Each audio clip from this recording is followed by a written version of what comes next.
You're now listening to the story.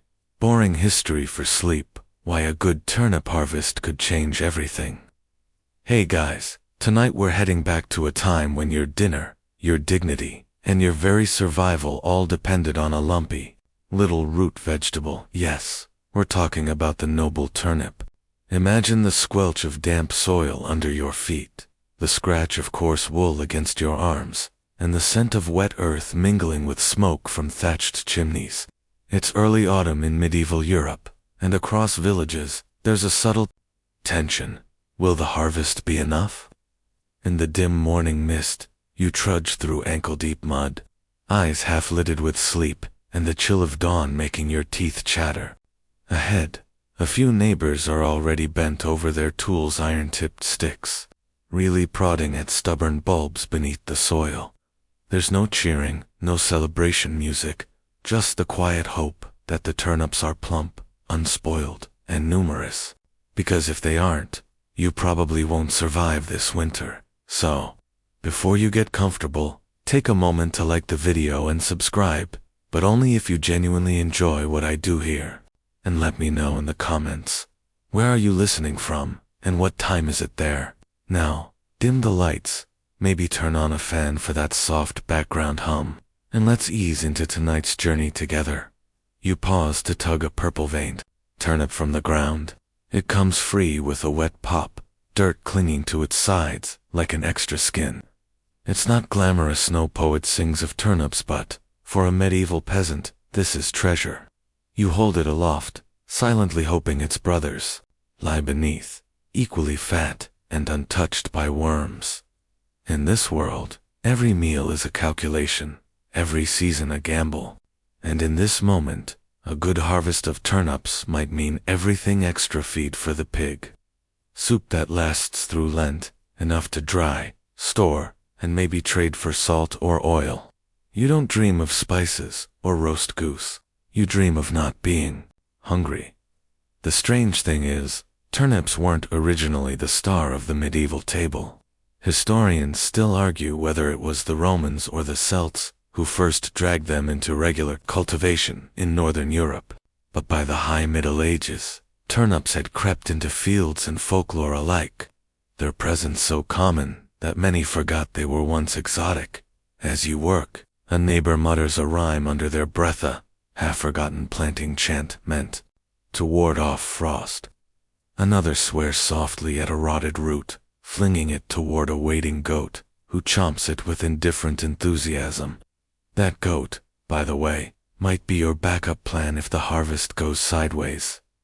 One quirk about medieval turnip farming: it wasn't just humans relying on them. These roots were vital winter fodder for livestock. Cows, sheep, even horses. Turnips kept them alive when pastures froze over and hay ran low. So when you dig for turnips, you're not just feeding yourself. You're feeding the creatures that make your milk, your clothes, your spring plowing power. The mud is thick today. It clings to your shoes, sore, what passes for shoes, and makes a squelching sound that would be hilarious in another context. You slip, land on your elbow, and feel the cold rush of damp earth through the seams. A peasant's spa treatment. Not quite. You take a break on a fallen log, watching the fog thin as the sun reluctantly rises. The smell of peat smoke drifts in from nearby cottages. Someone's already boiling breakfast, probably yesterday's turnips again. Boiled, mashed, stewed with wild herbs. Get used to it. Variety isn't the spice of life here. It's a legend someone once heard of from a merchant who saw an orange in Spain. Despite the grumbling, there's a shared understanding among your fellow villagers. A good turnip ear means cushion. You might not be full, but you'll be less hollow. It means maybe a few extra coins from selling the surplus, maybe even enough for a candle or a bit of linen. The turnip, for all its plainness, is a survival engine, and unlike wheat, it's hardy, less glamorous, sure, but less fussy. It doesn't care much about your status or your sins. It just grows quietly, underground, your stubby little insurance policy against a cruel world.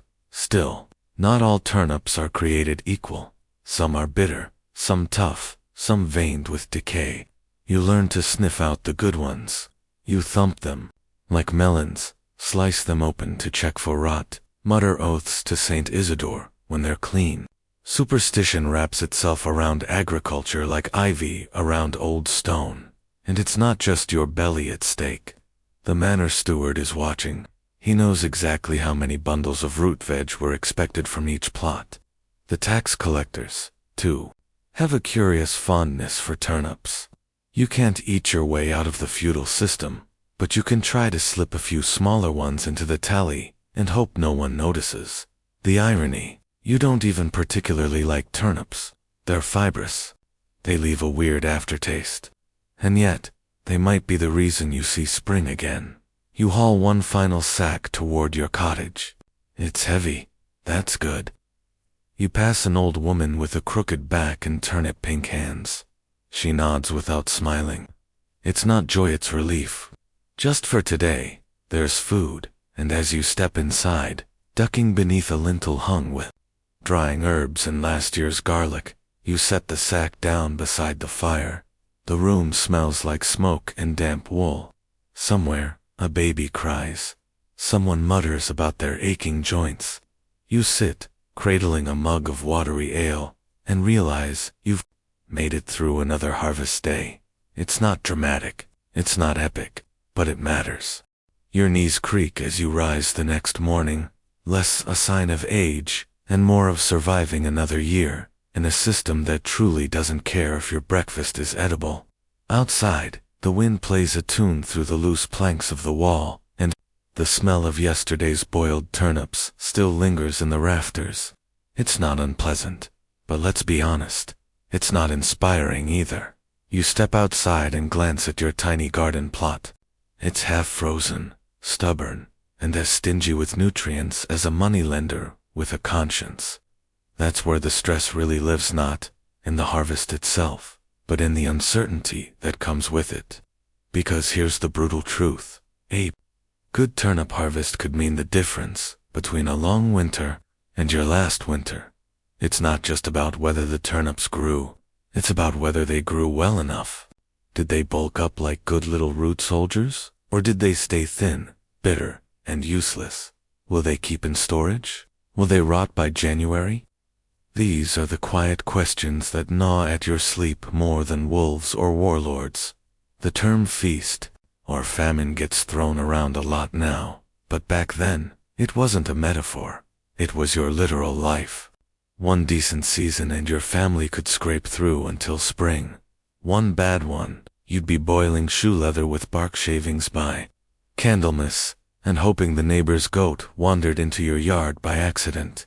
Historians still argue whether the worst famines were caused by poor weather or mismanagement of grain stores by landowners. But for you, the cause doesn't matter. You just need to eat, and let's be clear, even the feast part is a bit of a stretch. A good harvest doesn't mean roasted meat and honey cakes. It means slightly less turnip stew.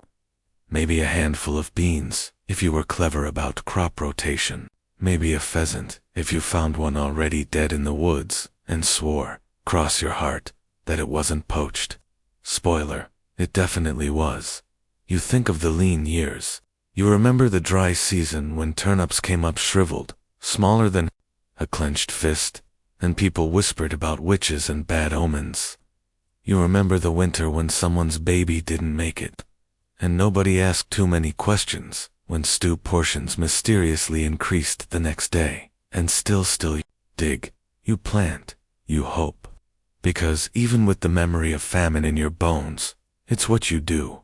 It's what your father did, and his father before him, and so on. All the way back to some barefoot ancestor who probably didn't even know what a turnip was and still managed to starve in the same mud in a village of 30. A good harvest is a communal sigh of relief. You see it in the subtle ways. The baker starts handing out dialed rye without a side eye. The reeve walks with a spring in his step instead of a scowl. Children, for a moment, forget what hunger means, but a bad harvest, that's where things get tense. At first it's polite, quiet, people pretending the stocks will hold. You hear someone joke that they prefer smaller meals anyway. It's good for the waistline, right? That sort of gallows humor. Then rationing begins. A little here, a little there, just in case. Then the envy creeps in. Who still has a full cellar? Why does the Tanner's family look better fed than the rest of us? You start locking your doors, even though everyone swears they trust each other. And that's the thing. Turnips might not look like much, but when they're gone, the whole village feels it. Hunger isn't just physical, it changes the way people talk, walk, think. It frays the threads of community faster than any bandit raid. One weird tidbit.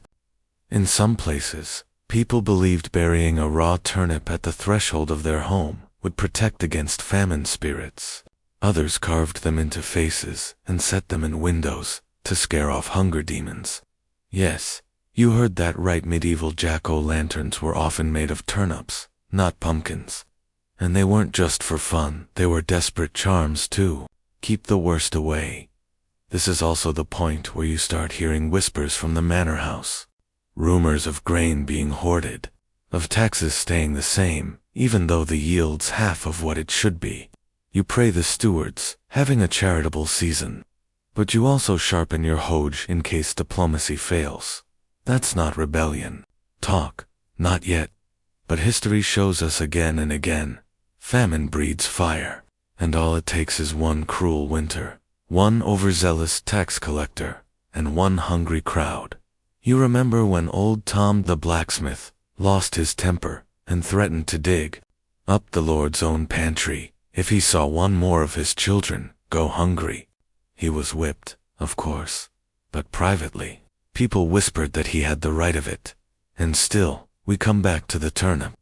Its squat little form, half forgotten in modern cuisine, was once the heartbeat of a village. No, it wasn't glorious, but it was enough. Sometimes, you walk back to the cottage as evening falls. The fire's low, the stew's on, and someone's humming a song about St. Cuthbert's miraculous vegetable patch. You smile, because you've heard it 100 times, and the lyrics change every year. You sit down to eat. Just turnip again, but this time, you notice it's softer, sweeter, cooked with a little marrow. A good year, maybe. Or maybe you're just used to disappointment. The morning mist curls like steam off a cauldron as you pull your cloak tighter and head toward the edge of the field again. The air smells of damp wool, hearth smoke, and something vaguely turnip adjacent which, let's be honest, is probably just more turnip. Today's task isn't harvesting, but preparation, because the secret to feeding yourself next winter starts now. Enter the magical realm of crop rotation, or, as your neighbor Godric calls it, not planting the same junk in the same patch till it hates you. Turns out, medieval farmers had tricks, not machines, not miracle fertilizers, but tricks. One of the biggest, the three-field system. You crouch in the loam and listen to your uncle drone about fallow fields. Nitrogen restoration, and why beans aren't just for flatulence, they're also the key to not starving. It's more science than most folks realize. Sure, no one's using that word, but they know instinctively, ancestrally, that land needs rest. That turnips, when grown in the right place, after the right plant, at the right time, are more than food. They're part of a rhythm. Here's the gist. Divide your land into 3 parts. One grows wheat, or rye. Another grows legumes, peas, lentils, or yes, turnips. The third, that one takes a nap. You leave it fallow. Let weeds do their chaotic little dance, and hope the soil regains its strength. Next season, you rotate. Rinse, repeat, and pray to the saints. Historians still argue whether the widespread adoption of the 3-field system was as revolutionary as it's often painted. Some say it tripled yields. Others argue it just delayed starvation a bit more efficiently. Either way, it's clever for people who measure years by plagues and piglet births. You stand now, brushing soil off your knees. Across the way, A few kids chase chickens through a patch of legumes. Their laughter's rare, sharp, and warm. You smile, not because it's joyful, but because laughter means no one's crying over an empty bowl today. Now, here's a fringe tidbit for your troubles. Some communities believed that if you didn't rotate crops properly, the earth would grow angry.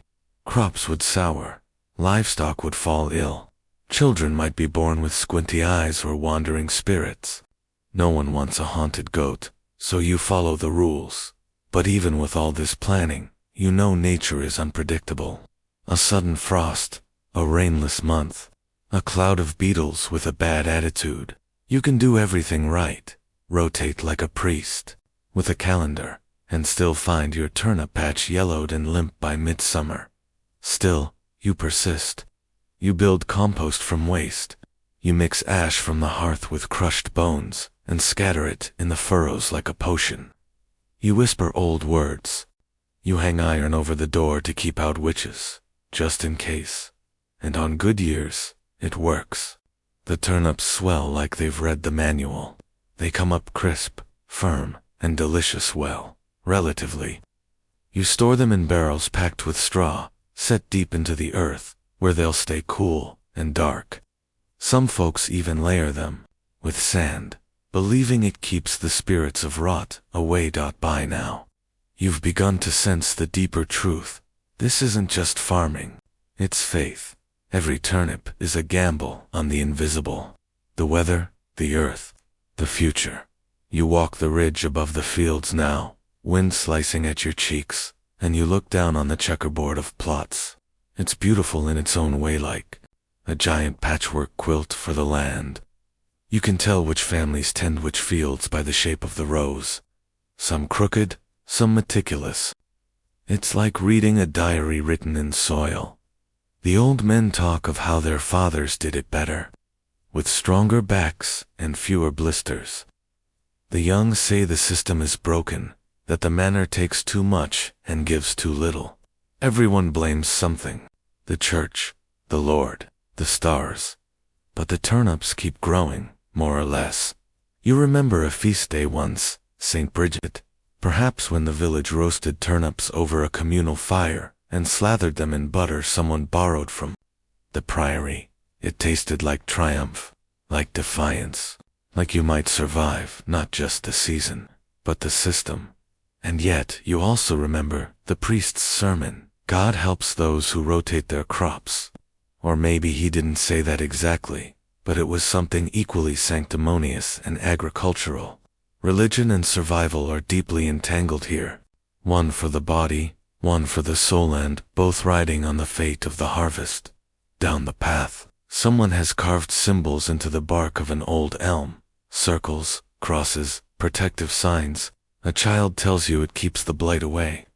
You nod solemnly, because who's to say they're wrong? At day's end, you help load bundles of dried greens into a cart. They'll become feed or bedding, or both.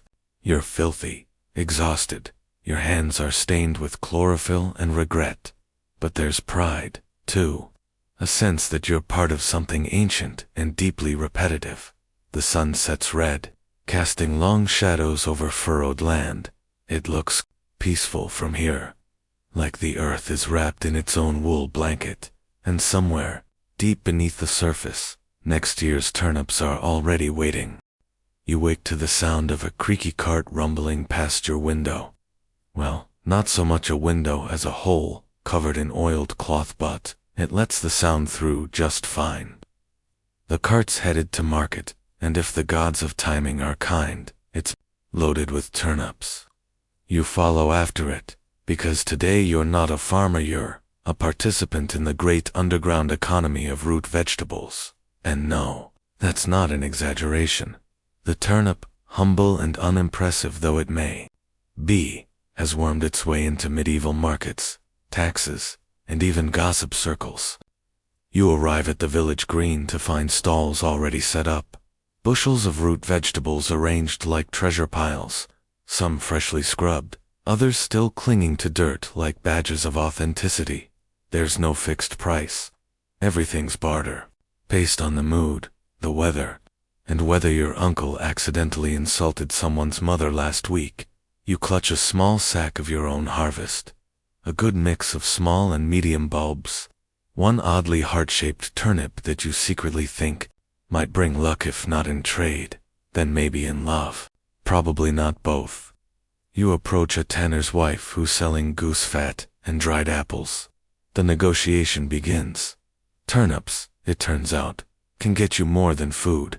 A pile of good ones might be exchanged for firewood, homespun cloth, or a few hours of someone's time helping mend your roof.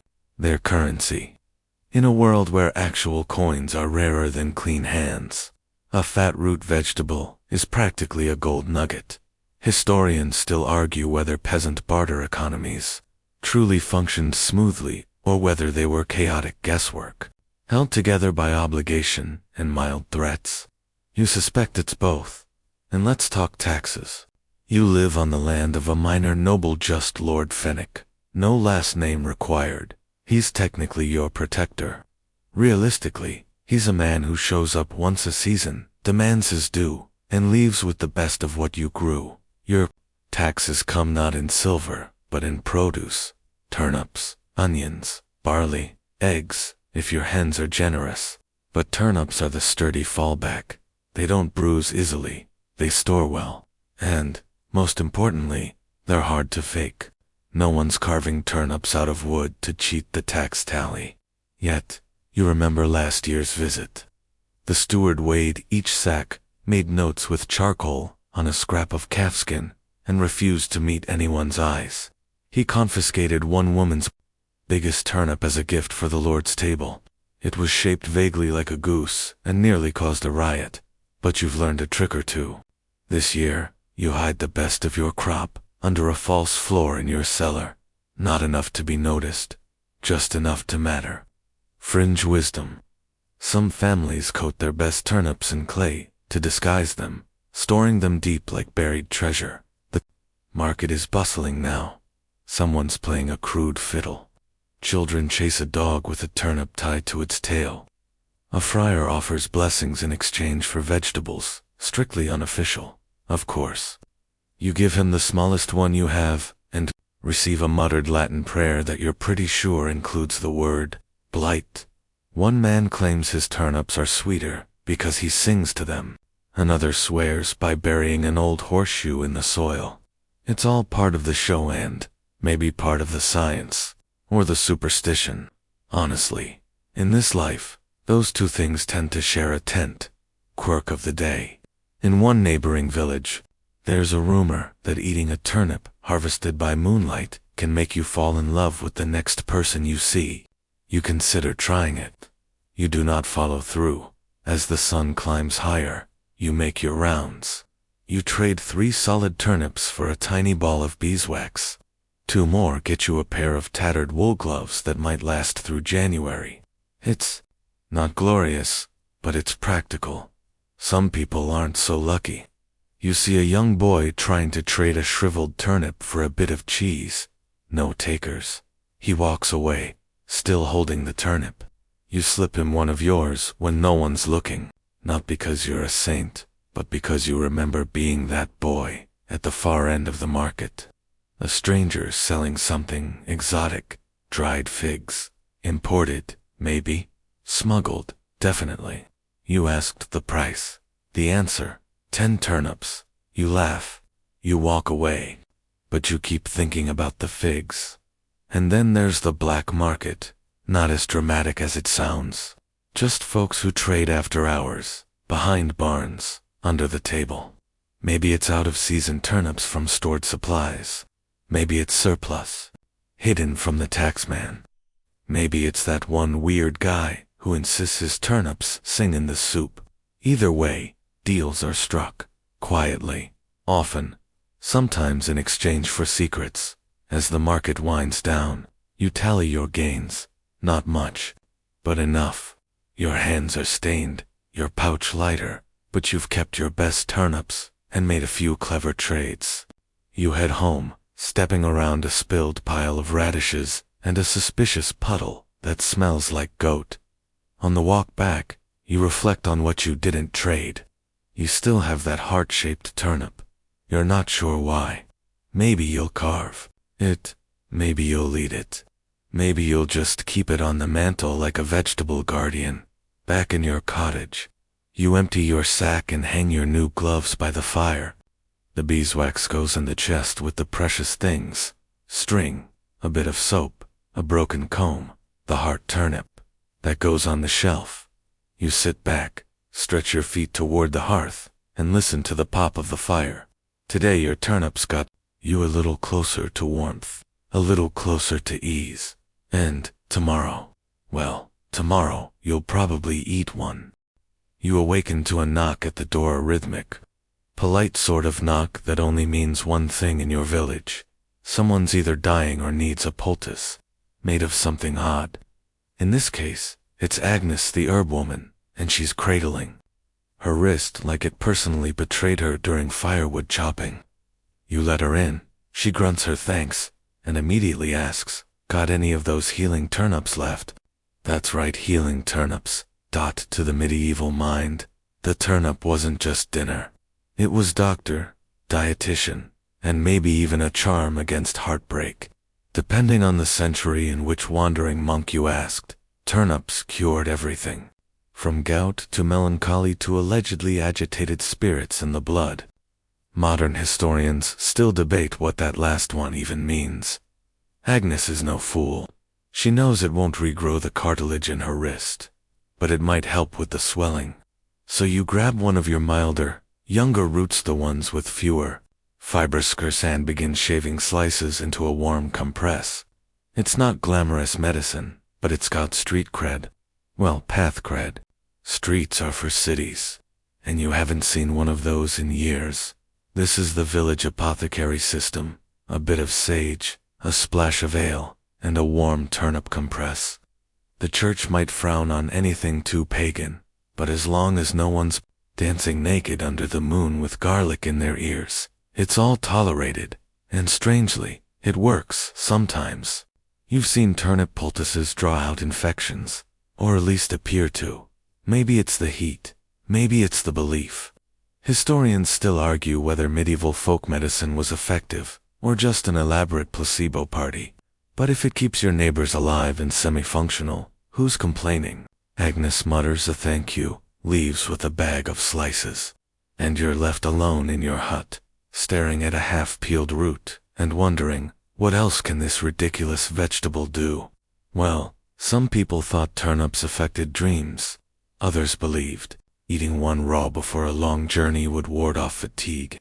There's even a recorded legend granted from a suspiciously poetic monk that a knight once survived 3 weeks lost in the forest with nothing but turnips and divine faith. We're betting mostly turnips. And then, there's love.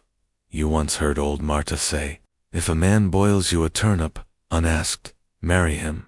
No one knows where the proverb came from, but it stuck.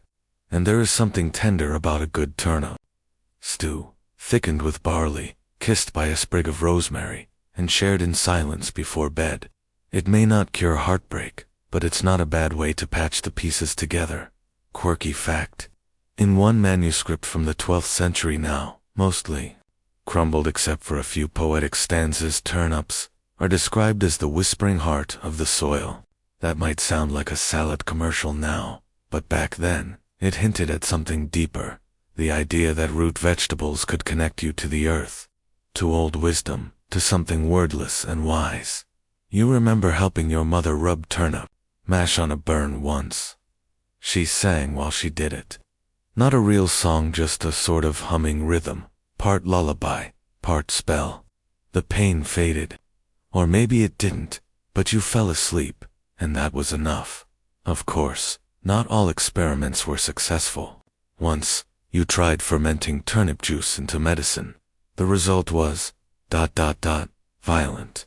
You still don't talk about the blister incident of late summer. The smell haunted your dreams for weeks. Still, the belief in medicinal turnips lingers. In wealthier towns, healers might have herbs from distant lands, cinnamon, ginger, strange oils in tiny bottles. But out here, you have what grows. And what grows mostly, are turnips. Even the monks get in on the act. The nearby abbey once compiled a garden manual in the margins of a psalter. Sandwiched between prayers and moral allegories were little drawings of turnips, labeled with Latin words like napus, dulcis, and radix, consolatoria, sweet turnip, and comforting root. You're pretty sure they made those up. But you admire the effort. You venture to the edge of the woods later that day, gathering kindling and a few frost-kissed herbs. A bird trills in the thorns, sounding suspiciously smug. You pluck a few wild leeks, brush dirt from your tunic, and head back with a satchel full of hopeful ingredients. Your plan, a healing broth, passed down from your grandmother. It includes turnip, of course, along with leeks, old chicken bone, crushed garlic, and a smidgen of yesterday's beer, simmered for hours. Served with a grimace, it doesn't cure the flu, but it fills the belly and makes people sit still long enough to stop making things worse. By evening, the scent of your stew has wafted into the lane. You end up with two guests, a boy with a bruised knee and his grandfather with a stiff shoulder. You feed them, wrap their limbs in warmed linen, and accept a jar of pickled eggs as thanks. It's not medicine, it's not magic, but it's something. The fire crackles.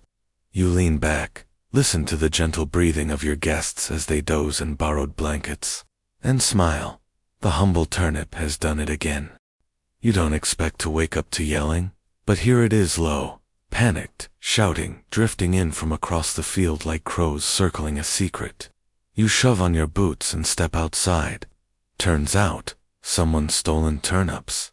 Again, it's not exactly headline-worthy stuff, but in your village.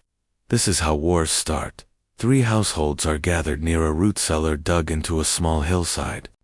Its lid stands open like a wound, and the few remaining turnips inside sit miserably, as if they're aware they've been abandoned. Tom the cooper is gesturing wildly. Greta, his neighbor, insists she saw someone sneaking around with a sack in the night. A third voice, Cedric the Reeve, mutters about communal discipline. And just like that, you're in the middle of what you now mentally file as a turnip incident. Historians still argue whether medieval peasant communities were truly cooperative utopias or just simmering stewpots of suspicion held together by mutual need and mild threats. You suspect it's more of a seesaw. Most days, people share their tools. Some days they fight over vegetables. You wander over and listen to the accusations. No one's naming names yet, but the mood is tilting. The turnips in question were supposed to last Tom's family through winter. And yes, they'd been bragging a little about how plump their harvest was. But bragging isn't stealing, and now their prize roots are gone. That hurts more than just the pantry, it bruises pride. One fringe belief whispered in village corners, that if you steal a root vegetable under a full moon, you're cursed to grow boils shaped like the thing you took. You don't bring it up now, but you mentally file it away for the next gossip night. Tensions escalate. Edric threatens to involve the steward. People groan. No one wants outside intervention. That only brings taxes, scrutiny, and paperwork. Or at least as much paperwork as can be done on sheep parchment with an ink-dipped feather. You suggest, gently, that maybe the culprit was a fox. A very organized fox with burlap training. The joke lands poorly, but it buys a moment of calm. These aren't battles of swords. These are skirmishes of survival. When food is the economy, the medicine, the inheritance staking someone's turnips isn't petty theft, it's aggression. Maybe even a declaration, and sometimes it does escalate. You remember the stories, real or half-true, of disputes over fields ending in brawls. One tale involves a man losing a toe to a hoe wielded in a fit of agricultural rage. Another ends with a shack mysteriously burning down after a particularly rude remark about the quality of someone's soil. Coincidence? Sure, let's say that. Quirky historical fact. In some parts of Germany, turnip thieves could be fined the equivalent of several weeks' labor or forced to parade through the village with the stolen goods tied around their neck. Shame and root vegetables. Perfect medieval pairing. Today, no one confesses. But something about Greta's defensive tone and overly detailed alibi makes you raise an eyebrow. You say nothing. Tomorrow's stew might require diplomacy, not drama. By midday, the tension softens. A few extra turnips are quietly donated to Tom's family. No one admits fault, but peace is restored through that age-old method, food-based bribery. Later, you find yourself in the woods gathering firewood, and you pass the spot where the village boundaries blur into no man's land, where grazing rights are technically shared, but practically disputed. You recall a feud from last year, when someone's goat wandered across an invisible line, nibbled a sacred patch of clover, and nearly sparked a clan-based meltdown. And what was the catalyst? A bet over whose turnip stew tasted better. The rivalry runs deep, but not all turnip-related conflict is so localized. You've heard of peasant revolts, where food scarcity pushed people to violence. One tale possibly embroidered with Tim involves a group of villagers refusing to surrender their winter stores during a tax collection and forming a barricade with barrels of fermented turnips. The taxmen left, not because of the barricade, but because the smell was so awful. And then there's land itself, because turnips, bless their blandness, grow best in land that's well prepared. But not all land is equal. Some fields have been tilled and dung-fed for generations. Others are rocky nightmares, better suited for curses than crops. Disputes over who gets the good plots. That's where the real chess game begins. You remember, sitting in the alehouse one night, overhearing a whispered strategy from a group of farmers planning to swap field markers under moonlight. Bold, you thought. Also, deeply confusing, since the markers were literal piles of stones. The plan failed, of course. Someone tripped over a pig.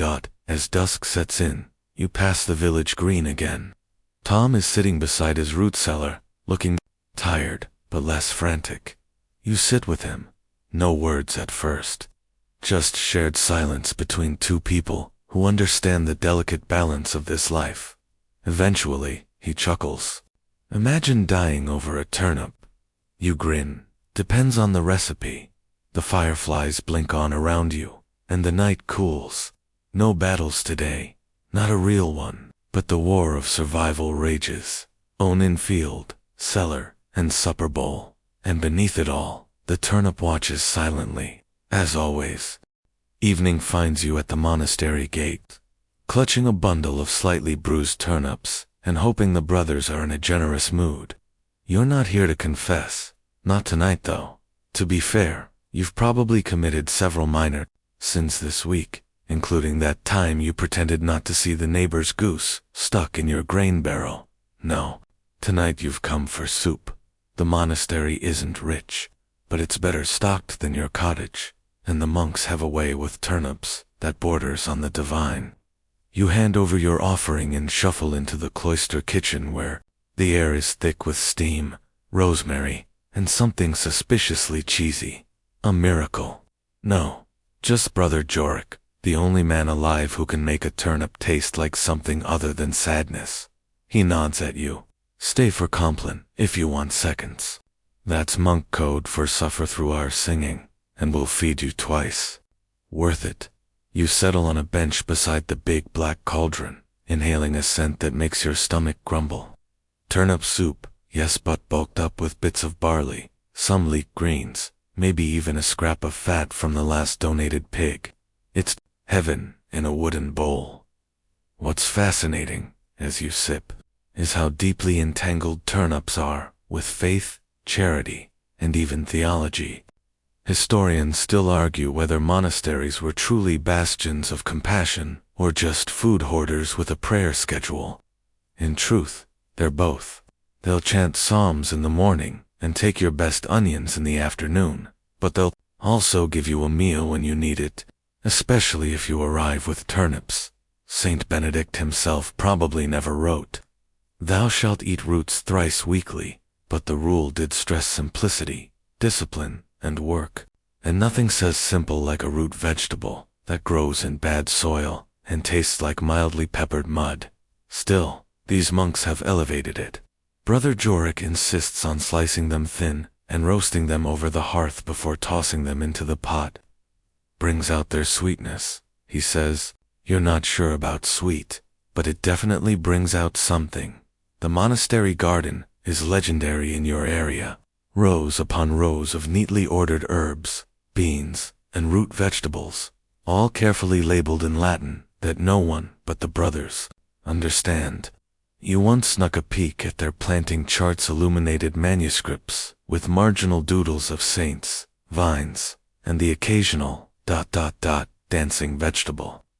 Yes, there's a monk somewhere who once sketched a turnip with tiny arms and a halo, a quirky detail. One ancient sermon preserved in their library includes an entire metaphor comparing turnips to spiritual humility. Though they grow hidden in the earth, they are full of virtue, nourishing the body and pleasing to the Lord. You're not entirely convinced, but hey, it sounds more poetic than we ran out of beans. You overhear Brother Aldwin explaining to a visiting scribe that turnips, unlike meat, don't inflame the passions. That's monk speak, for you can eat as many as you want without getting any sinful ideas. A bold claim, you think, considering how enthusiastically Brother Jorik guards his secret spice blend. Soup finished, you linger for company. The chanting is low, droning, and strangely soothing. You let it wash over you, thinking about how, even in this austere, candlelit space, the humble turnip has found a place of reverence, a vegetable with liturgical potential. Who knew? After prayers, you wander into the scriptorium, quiet, dimly lit, and full of strange smells. Ink, beeswax, dust, and old vellum. A monk is copying a medical manuscript. You glance at the page. Sure enough, there's a section listing root vegetables and their humors. Turnips, it says, are cold and moist, good for hot, dry temperaments, less good if you're melancholic. You silently diagnose yourself as moderately turnip compatible and move on. Brother Matthew, the most cheerful monk of the bunch, corners you near the door and tells a joke.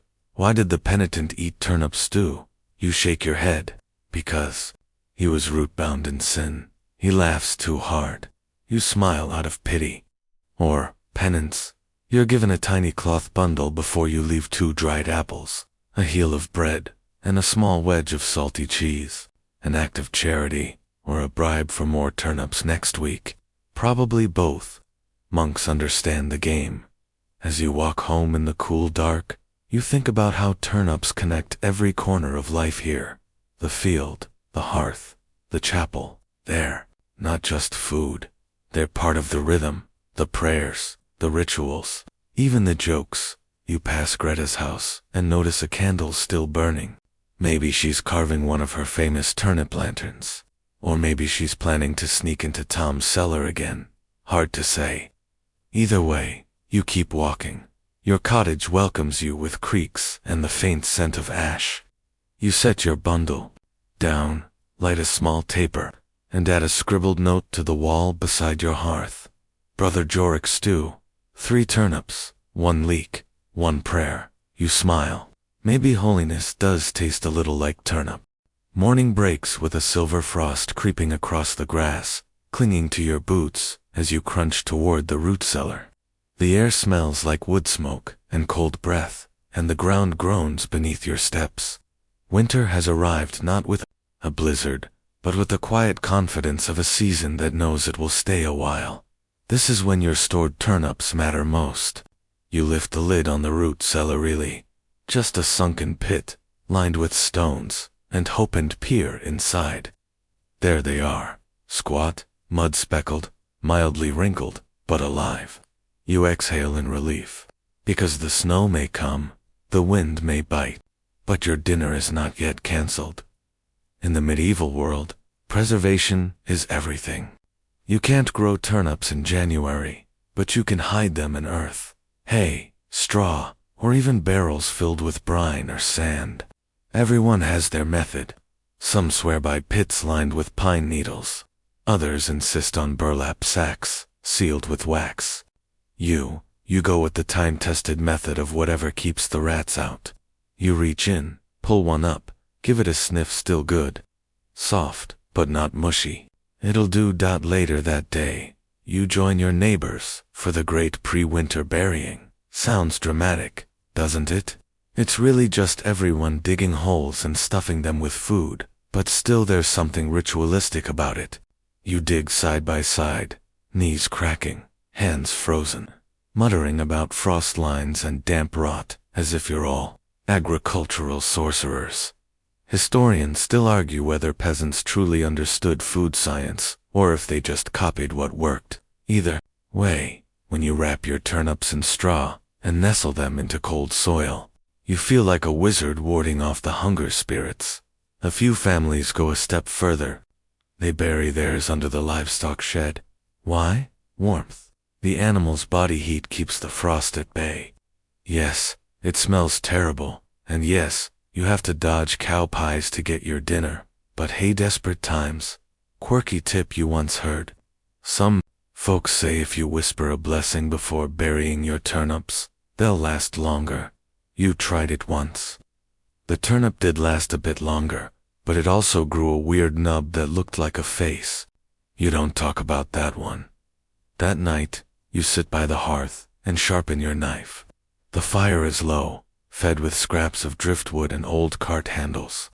You prepare dinner, roasted turnip slices, brushed with goose drippings from a rare feast day and dusted with salt you traded from a coastal peddler months ago. It's humble, but it smells rich, comforting, like edible reassurance. You eat slowly, letting each bite warm you from the inside out. You feel, safe, not full, not thriving, but safe.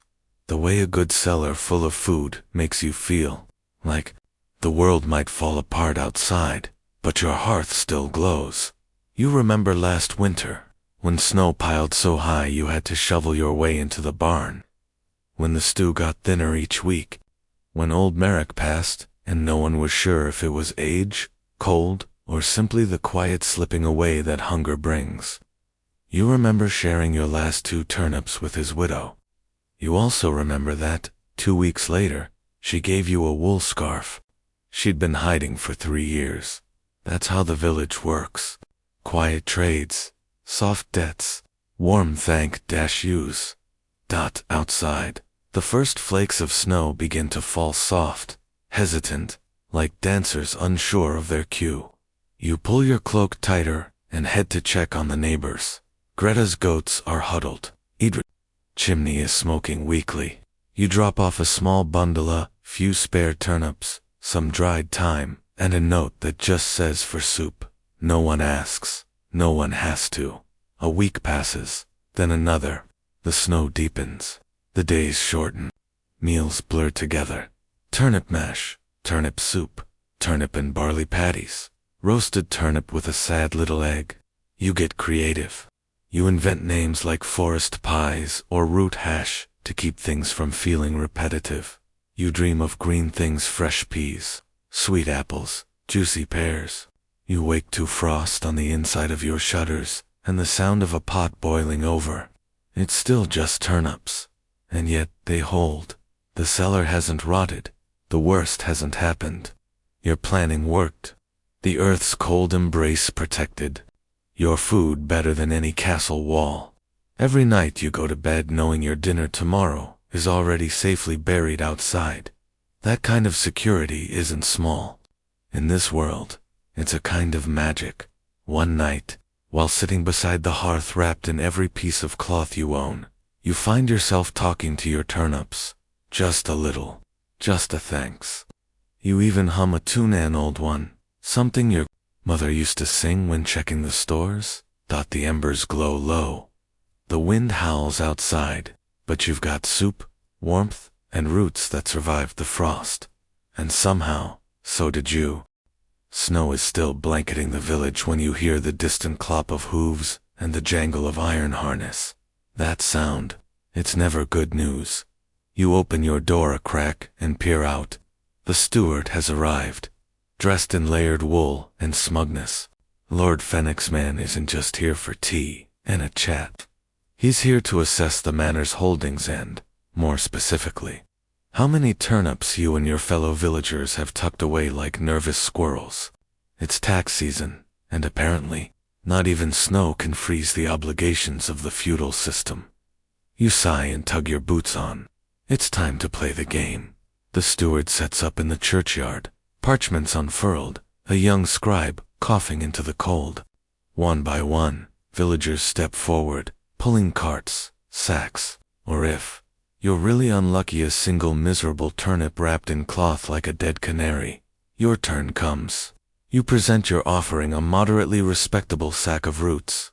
Not the best ones, obviously. Those are still safe beneath your floorboards, guarded by superstition, silence, and a very territorial cat. The steward gives you a look, the kind that weighs more than your sack.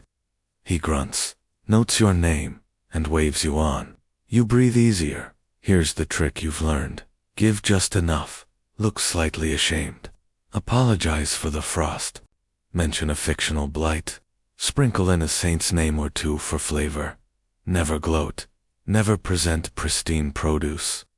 Historians still argue whether tax collectors in rural villages were truly corrupt or simply victims of a terrible system. You suspect they were underpaid, overworked, and extremely willing to accept accidental bribes in the form of roasted fowl. Later, you overhear the steward whispering to the reeve about the yield. "Turnips decent this year," he mutters, "but barley's down." You file that away. It might mean fewer tax increases, or it might mean a heavier burden next season to make up the difference. One strange quirk of the times: some nobles insisted on receiving part of their taxes in preserved vegetables, not because they liked eating them, but because they could resell them in distant markets. Your humble root might end up in a noble's winter kitchen, boiled into oblivion beside mutton, or worse, traded to another lord as part of a dowry arrangement. Nothing says romance like 2 sacks of prime turnips. By midday, the snow has turned to slush and the steward departs, trailing scrolls and discontent. But the conversation he leaves behind, oh, it simmers hotter than your stew. Reeves hiding a private store, someone mutters. Saw his wife buying salt and cinnamon. Cinnamon. Greta hisses, like the word itself might summon the Inquisition. You gather the rumors like twigs. Some say the blacksmith underreported his stock. Others claim the miller bribed the scribe with butter.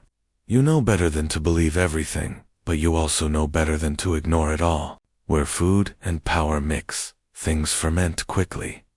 You recall a moment last year when the manor demanded additional levies due to poor wheat yields, even though you'd seen sacks carried off under cover of night. That winter was harder than most, not because of blight or frost, but because the system cracked. And that's what they don't tell you in songs about gallant knights and noble lords. That while they're off questing, you're rationing stew and negotiating with a man whose belt buckle costs more than your cottage roof. Still, you survive. You learn dot. You trade in whispers, a few turnips here, a small favor there. You help a neighbor repair her roof, and in return, she teaches you how to spot frost rot before it spreads. You lend your spade to the shepherd, and he tells you which corners of the field thaw first in spring. That's the real economy: trust, reciprocity, quiet resistance. The noble doesn't see it. The steward might suspect it. But it's the invisible thread that keeps your village together, season after season. Quirky detail: there's a local tradition likely older than the manor itself that says if you place a turnip on your windowsill the night after tax day, it will absorb any lingering greed in the air. If the turnip rots faster than usual, congratulations. Your steward is a soul-sucking parasite. You try it. The turnip is mush by morning. Figures as evening sets in. You check your root cellar again. Still enough. Not plenty, but enough. You smile, pat the straw like it's a sleeping child, and retreat inside. Dinner is quiet. Stew again. This time, you add a few wild greens from under the snow, just to feel fancy. Your candle burns low. The cat eyes your bowl with hope and disappointment. Outside, the wind howls. But you've weathered worse, and as you tuck into your modest meal, you think about how many moving parts a single turnip can affect. From taxes to trust, from noble banquets to peasant plots, from superstition to strategy.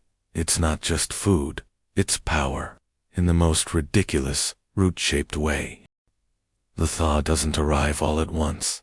It begins as a trickle literally, a steady drip from the eaves.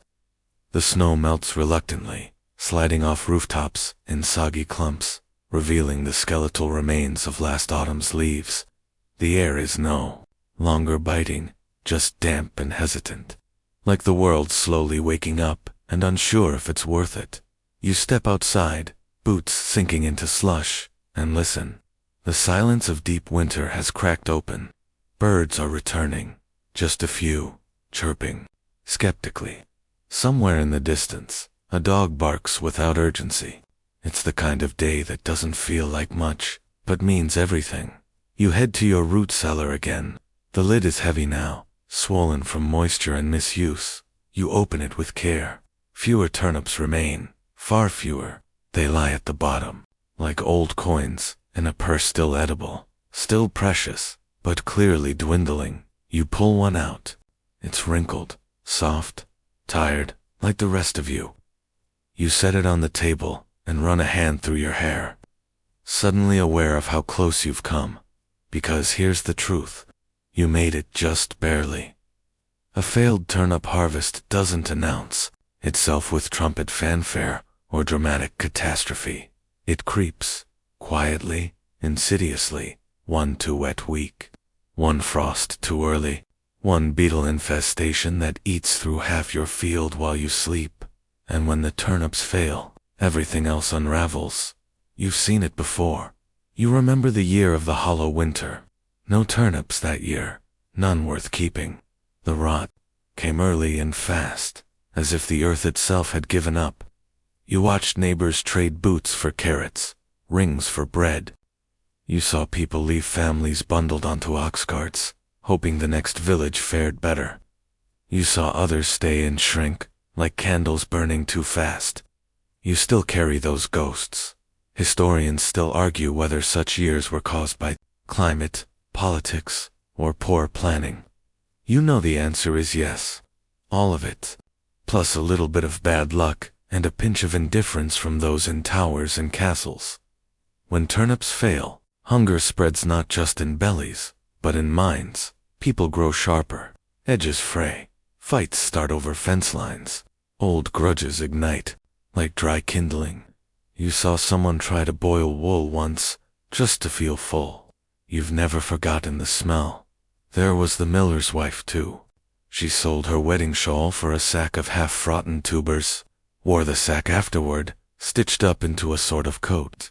When spring came, she didn't even take it off, just patched it with better cloth. Survival has its own fashion, she said. You stir your stew slowly.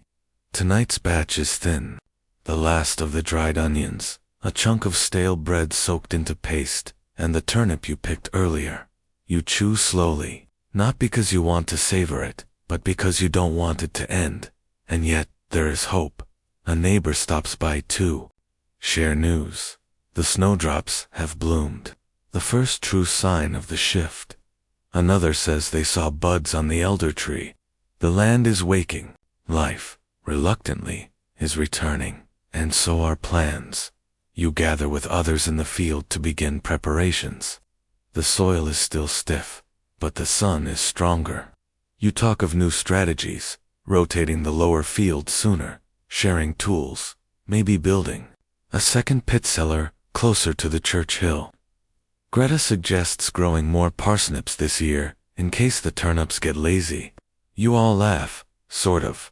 A quirky tradition returns, burying the last good turnip of winter at the field's edge, as an offering to the soil. It's part superstition, part hope, part practical excuse to rid yourself of one too far gone root. You do it anyway. A few whispered words, a pat on the earth, a moment of silence. You glance back toward your cottage. It's leaning more than it did last fall. The thatch needs replacing. The fence is broken again, but it's still standing. So are you. In the coming days, you'll plant not just turnips, but peas, beans, and maybe if you dare beets, you'll hedge your bets. Diversify your menu. Hope the saints are watching. You sit by your hearth that evening, rubbing your hands together, watching the shadows flicker. The stew is gone. The pot is clean. The cat sleeps curled around your boots like a particularly judgmental scarf. You did it. No parades, no songs, just survival. Because sometimes, in this world, surviving is the triumph. One harvest to the next, one turnip at a time. The fire crackles softly now, casting amber light across the stone floor. You lean back, wrapped in the familiar rhythm of your breath and the warmth that lingers, just barely, at your fingertips. Outside, the night has settled, hushed and forgiving.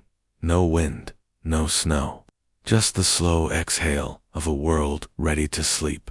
You picture your little root cellar quiet, still, holding the last remnants of winter's defense. The turnips are fewer, but the light is longer each day. Soon, green shoots will rise again. The soil, so stubborn for so long, will soften, and so will you.